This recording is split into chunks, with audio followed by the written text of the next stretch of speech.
and welcome to Detroit Comix Party, episode number, I think, 68, I want to say. We're here with Intersectional Press. It's where the other presses collide in the middle. Is that what that means? At the intersection. Well, It's close.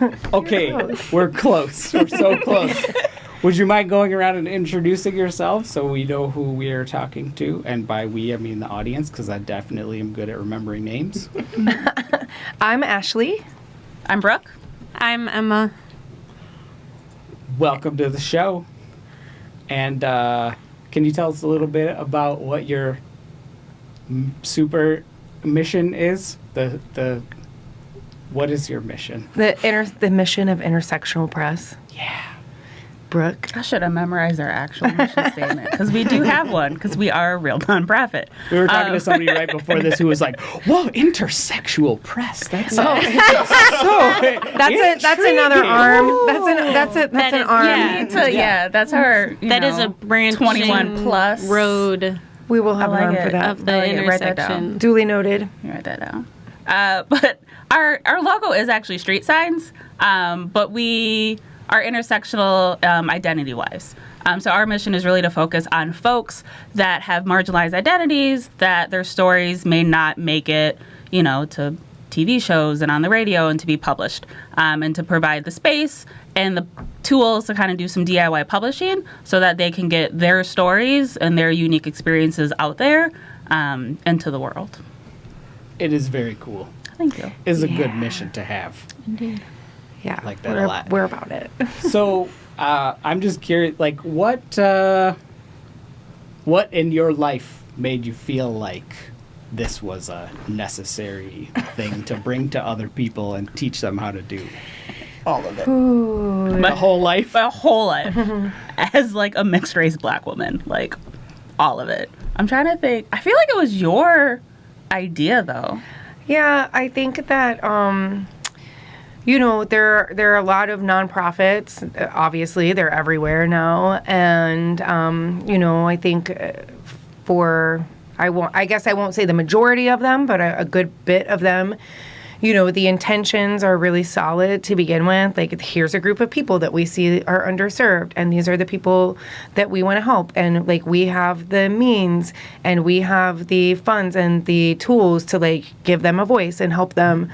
But in all of that, there comes, like, a blurred line where the bureaucracy of the board and the powers that be who control the money and control not even so much that control sort of like the presence, like the social presence in the media. And there's a lot of very blurry lines there of like, oh yeah, we really want to help you, but you need to be quiet. Like, we don't really want to hear what you have to say. Like, we're great because we're giving you these tools and these instruments in order to like do your art because you can't afford them. But when it comes down to you actually wanting to do the work and make a difference and actually help like this group of people, then you get to the bureaucratic side of things and it's shut down.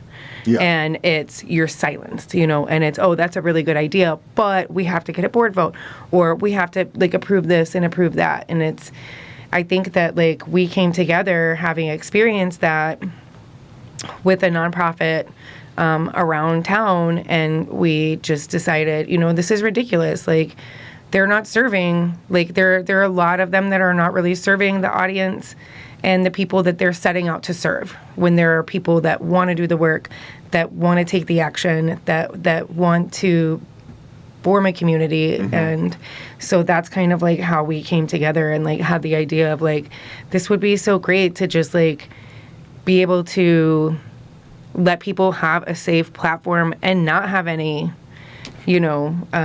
rules, or I don't know, restrictions, restraints, Do you feel like those are the problems of every nonprofit or just large nonprofits, or?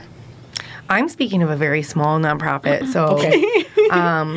I think I think that is a problem with, I don't want to come out and say every single nonprofit, but I urge you to bring us an example of one that does not fit that criteria, because I don't think that there is one. That's cool. So what specific things do you do to make sure that that isn't the way that yours is operating? Well, first and foremost, like our launch project that we're doing now, which Brooke can probably explain it a little better than I can. Doubt it, but I'll try. So our inaugural, is that a word? I said it right? Mm-hmm. Yeah. Project is called Deconstructing the Complex. And the complex referring to the nonprofit industrial complex. So really talking about the fact that it is systemic, like Ashley was saying. It doesn't necessarily depend on the size of the nonprofit or, what sector it's in, but it is a pattern amongst many of them. So it's called Deconstructing the Complex. And it's a zine series to solicit, the first one just to solicit stories. So people can submit writing, comics, art, crossword puzzles, like we're open to any format to it just to get their story out there. And one way where we're trying to push back on some of the traditional nonprofit structures is we're paying everyone for their submissions. Mm-hmm. So if their submission is chosen for the zine, it's an automatic $50 because you have spent time and labor, and we want to honor that. And we know 50 isn't a lot, but we just got started. So we want to start there and just show, exactly, kind of like a show of faith of we really recognize that I have been, and I don't want to speak for them, but I have been exploited by nonprofits. I've had my labor exploited. I've volunteered for some. I've worked for some. And even some of the ones that have paid me, were not paying me enough. So we want to kind of push back on that. So that's the first part. And then the second part is what we want to do is really provide tools and resources for nonprofits to self-evaluate. Because I think a lot of them don't know the harm that they're causing because a lot of people don't feel comfortable, especially if they work for it or if they depend on the nonprofit for their services. They don't really want to tell them about themselves because they need them. Yeah, absolutely. Yeah, so providing them the stories in the first one and then hopefully the tools in the second to really self-evaluate and think through how can we be different? How can we actually live our mission? Because most nonprofits have amazing mission statements and vision statements, but are their day-to-day actions and their interactions in the communities in which they're serving and working actually aligned with those things? So we want to hopefully provide the tools to help them think through that. And is the end product of this a zine or Yes. a book or okay? Yep, Cool. a zine. Cool. Yeah, of Is it a this giant zine or But, like, well, it is going to be a big what does it look zine. like? The first wave, right, is going to be the zine or the book or the publication that is Yep. the stories. But the second wave is giving tools to other nonprofit organizations to help them work more ethically, maybe? Yes. Okay. Yes, but that's a also- cool, bigger goal. Also via zine format, though, kind of to stay kind of true to us. Sure. But to have it paper, so we're going to do the legal size in half, but also want to offer it digitally, especially for the second part, Sure, so that sure. they can print off the self-evaluations and make copies of worksheets and distribute to the staff and the board and all that as well. Cool. What are? Do you have any examples of pieces that are going to end up in the final zine?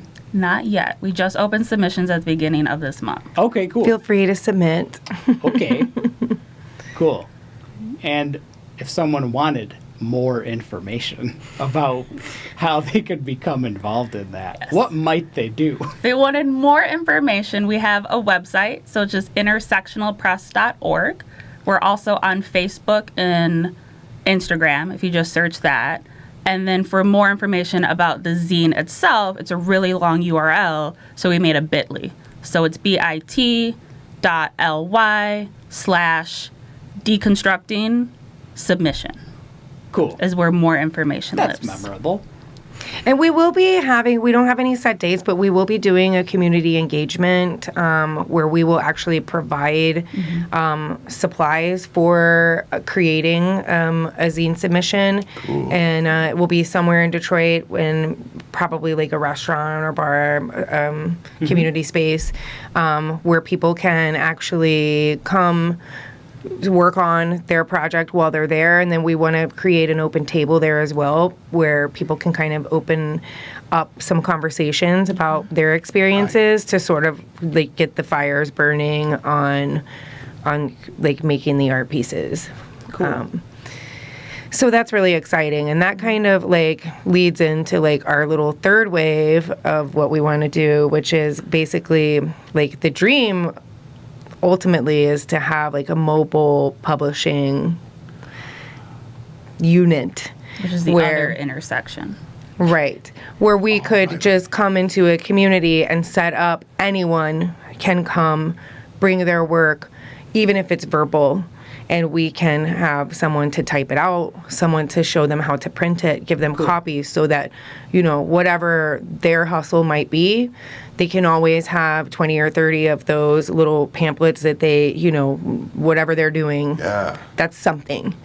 And it gives a little bit more light on humanity, like, as a whole. And, you know, like, this is not the people that you see that are hustling every day, like, they're not just pieces of shit, you know, like they're actual, I mean, it's actual human beings, and everyone has a story to tell, and everyone has something to say. And unfortunately, we're not all given the opportunities or like the education or even like the writing utensils to create these things. And I think it's really important, like that's the part that is really close to my heart, is like really bringing like these tools in to areas that don't have them, and like no matter if it's a rural community or just an area that doesn't have a lot of people doing like, you know, supporting like the arts amongst the community, you know.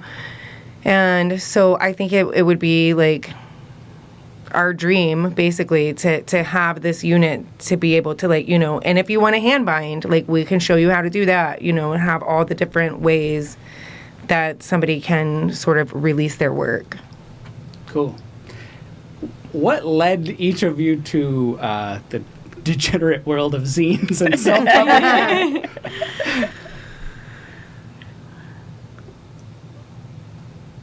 Do you know that's where you are now? I'm trying to remember. I think I used to be an English teacher in a former life.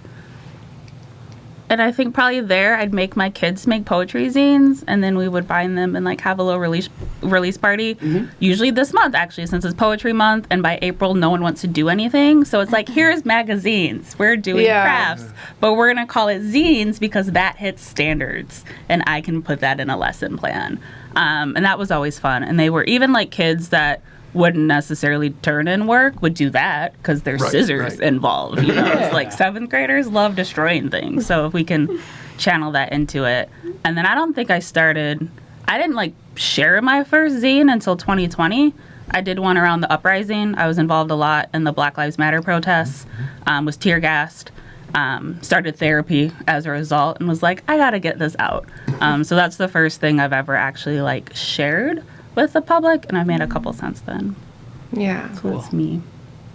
I didn't even know what a zine was until I moved to Detroit. I like came here to volunteer for a nonprofit, and they had a zine making workshop, and I was like, oh, like, I had a friend that was from Ohio that I knew years prior who had shown me some things that looked like zines. I mean, they were zines, but I did not know that that's what they were. And like, I'm from down south, so it's just very different there.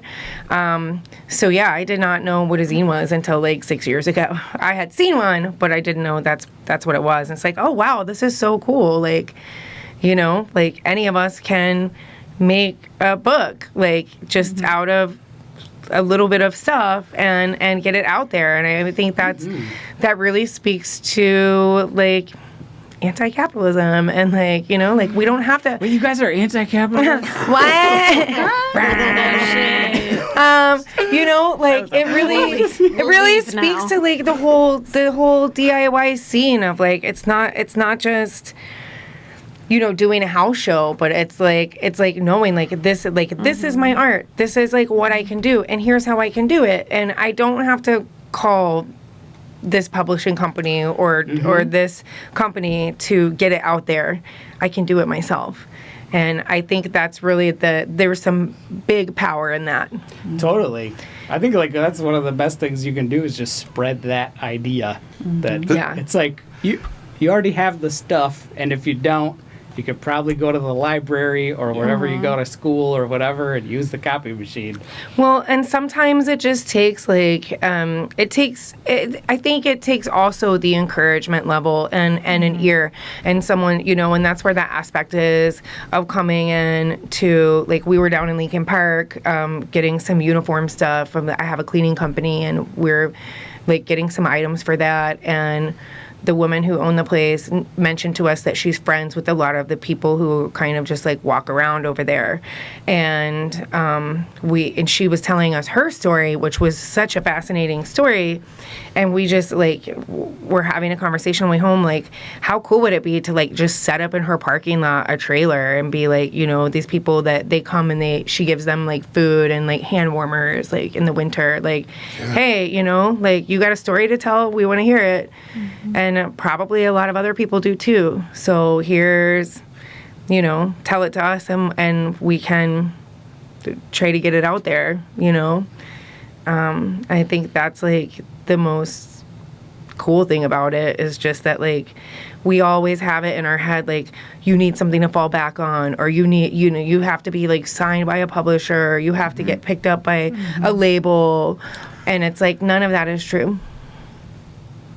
I feel like that would also be the coolest way to become like the hottest distro with the most titles all at once, where you're the trailer that just drives around the earth making zines for people, and then like the zine piercer train. That's it. Like, that's the dream. That's the literal dream. Like, seriously, like, that's the caravan, and have like just keep doing it. And because there's, every human being has a story and has something to say.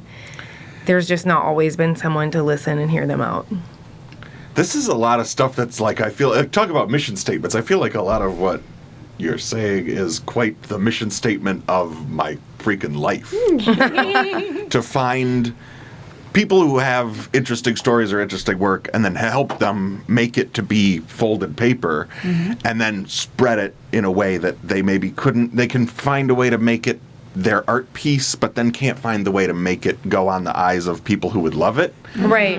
And I think that's, there's got to be there's a, for as much as like anti-capitalism for sure, but there's a whole freaking industry that as like anarcho DIY people, we have to kind of take some of the elements of business game to be like, okay, the artist isn't a good marketeer, and the printer and binder isn't a good advertiser, but then we all know a bro who's gonna help us out doing one of the parts. And I love to hear other people sing the anthem of the freaking independent press. Like, sure. I remember your booth that you had at Zine Fest, and the thing that really stuck out to me about your setup was that you had several different artists work in your booth, whereas most, I would say like 85% of the other, 85% of the other. My market research shows. No, but I would say 85%. I'm very good at this. Really good. It was their own work. Yeah. And also like previously released works. And I just really loved the fact that you were representing such a broad range of artists and materials. And that is kind of like what we're, about. I'm also going to take that as a huge compliment, Good. and I thank you for it. to. But also, I feel like I was just ranting about this earlier today. Like, I think some of that comes from like low self-esteem. Like you wouldn't want just my comic. I mean, I don't. It has to be like diluted with 100 other people's comics. How about we rephrase that as humbleness? Oh sure. We have a few other things for you to rephrase. But I just feel like that's like what you were doing there was really important, and it really stood out to me. And and it's not just because like I didn't even know that you were going to be there. It just was very cool, and it made me feel like, wow, like there's so many aspects represented here. Like maybe I could make my own zine, and like, Yeah, hell yeah. you know, which that had never occurred to me before. And, but there's a bunch of like, I mean, isn't this the story of like all punk rock? Like you see the Ramones, and then it's like, I bet I could do this. Oh yeah. You know, like, but like, Yasmin had the same story. Like, see a couple zines, and then like, I bet I could do a freaking zine fair, and that shit was so hot. Oh, it was awesome. That was good. Like, it was the best thing in, I mean, in recent memory for sure. Well, and I think that that's like a really important thing is that there's a sign of like relatability there, like with everyone, you know. And it's like if someone can relate to it and be like, oh, I could do that, like then that's just giving more power to their voice and more power to their story. That's why we don't make ours too good, because we want to make sure that everyone can always say, I could do that. I could. Well, and I mean, and it's like, you if you have something to say, you have something to say. It's like, you know, we all know about, totally. like, what is that? American Splendor. You know, what a beautiful story. Like, he couldn't draw. Like, he had other people draw his comics. Right. But he had something to say. And, you know, his community came together and was able to, like, create such a relatable comic, like, the first of its kind, really. Totally. I think also when you were talking about what you guys do, I think I was thinking about like when you think about having a nonprofit and you think about interacting with people who have needs that are intense and they maybe need food or housing or something like that, I think there's an impulse, at least in my brain, where I think like, I don't want to be the one who's only offering zine workshops or something. You know what I mean? But that also is like saying, I don't think you have anything to say, you know? Right. So I think like having a nonprofit that is going after that and helping people to express themselves and get media out from a voice that maybe is not represented at all or very minimally represented, that is super important, and I think that's good work. Thank you. And we definitely have like connections and resources to like other needs that people may have, and are like all of us are totally open and willing to do what we need to do to like help in other ways. Oh, I didn't mean that as a dig at all. Yeah, no, I didn't think that you did, but I was really- just saying, you know, like we will have those resources available for That's people. awesome, too. Yeah.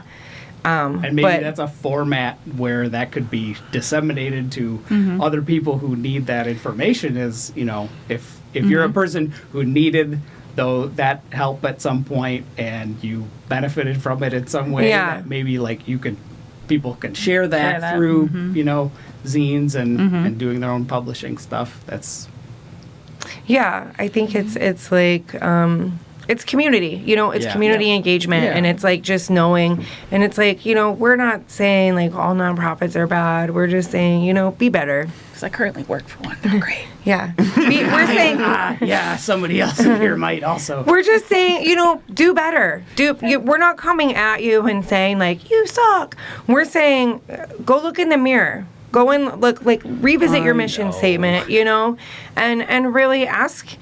We want them to ask themselves, like, are we really helping the individuals that we originally set out to help? Yeah.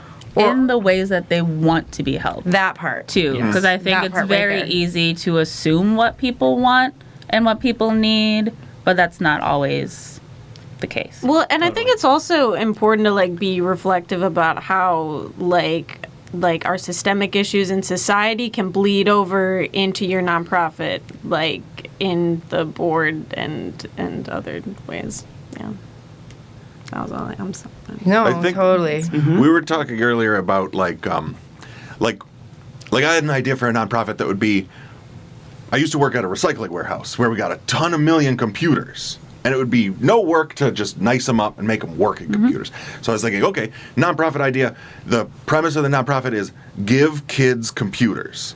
And there's nothing else. There's no form to get a computer. There's no. If Yeah, you look just like a come and kid, get it. if you look like a kid, you get a computer. Yeah. So, Love it. And- We love it. We love it. Yeah. and I was thinking, That's like, how it should that's a be. good defense against a lot of maybe once you get to a mid-sized nonprofit where you want it to be paperwork. Like, oh, we can't help in this way because you haven't filled out the form. Well, you know? and it ends that up is getting, what like, I'm the talking- DMV or something. Yeah. Yeah. And it becomes inaccessible, and it becomes intimidating, and it becomes a hassle, and it becomes embarrassing. It's like gatekeeping. Yeah, and it's, you know, there are many nonprofits in our nation and in our direct community here where like the directors are making a lot of money. They're relying mostly on volunteers to do the work, and they're essentially like not really doing the work that they're setting out to do. You know. Yeah. It's like you said, like the gatekeeping and just you have to get a board vote before you like. It's just we need to let go of all that stuff and think about like the root of Yeah. what it is Yeah. that these entities are trying to do and really like, you know, how are you hitting your target market? Like are you hitting the pinpoints of what your mission statement is, or are you just saying, "Oh, we're a nonprofit, like we help people, like so we're good." Yeah. I wanted to ask you. We only have like 1 minute left. Oh. It's already Oh, been wow. that amount of time, unbelievably. But I was just curious. You know, when you encounter someone who you think might want to use your services or learn, you know, things at a workshop, what do you say to them if they don't have a lot of experience with zines or self-publishing? Great. Like that's even better. How do you introduce it to them? I'm just wondering. I mean, I think that's where our community engagement activity is going to come in. But, you know, I generally, like, whether it's in the music field or, like, this literary, like, intersectional press, you know, just really encouraging them and being like, you know, you can do it. Like, all you need is this and that. And, like, really, I think, whittle it down and simplify it to a level where it's, like, it doesn't seem like this big thing. That it's more like just really like, do you have a piece of paper? Do Yeah. you have a marker? Or just like with music, like, can you count to 4? Then you can play music. So funny. Me and Mike haven't done a ton, but we've gone into some like public school classrooms to give talks about comics, like in Flint and stuff cool. like that. That's awesome. And it's so funny, like, do you have a marker? It's like that's like, do you have a marker? Do you have paper? That's the fucking shirt. Make a book. As a former teacher, though, the answer is probably no. You do not have a marker. Nor a pencil. Oh, that's But they know why a teacher in that that will give case, them we one. were like, now you do have a marker. Oh, you gave them? Oh my gosh, that's so cool. Yeah, I think it's just like whittling it down and like simplifying it to the most simple thing. For sure. Like, here is a piece of paper. Yep. Here is even a number 2 pencil. Absolutely. You can make a zine with that. And here is episode 68 of Detroit Comix Party. Thank you so much. Thank you you. very much Thank for being you. here. This was a fun time, and I hope wish you all the success. I and, hope we could work with you in the future Absolutely. on making Yeah. something sweet. Yes. Yeah, definitely. Absolutely. Thank you again for being here, and goodbye, everyone who is in the audience. Goodbye. Goodbye. We didn't get to talk about the punk rock Bye. sweat.